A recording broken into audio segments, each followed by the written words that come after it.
Body heat అయినప్పుడు ఒక్కొక్కసారి మనకి దగ్గు వస్తుంది, గొంతు నొప్పిగా కూడా ఉంటుంది. వేడి కర్రీస్ తినడం వల్ల, మసాలా కర్రీస్ తినడం వల్ల బాడీకి అలా అనిపిస్తుంది.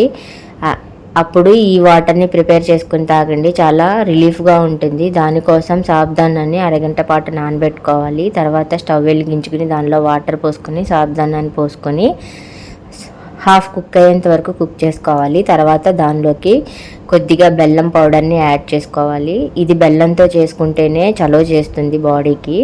ఇదంతా వాటర్లో కలిసేలాగా కలుపుకొని దానిలోకి కొద్దిగా యాలకుల పొడిని కూడా చల్లుకోవాలి. ఇది ఆప్షనల్, నచ్చితే వేసుకోండి లేకుంటే లేదు. ఇవన్నీ కలుపుకొని 2-3 సార్లు కలుపుకొని 2-3 పొంగులు వచ్చేంత వరకు కుక్ చేసుకోవాలి. 2-3 పొంగులు వచ్చిన తర్వాత స్టవ్ ఆఫ్ చేసుకోవడమే. ఇది వేడిగా తాగడం వలన గొంతు నొప్పిగా ఉన్నా కూడా వెంటనే తగ్గిపోతుంది. బాడీలో హీట్ని త్వరగా తగ్గించడానికి చేస్తుంది. ఒకసారి ప్రిపేర్ చేసుకోండి. సమ్మర్లోనే కాదు, ఎనీ సీజన్ ఇది తాగొచ్చు.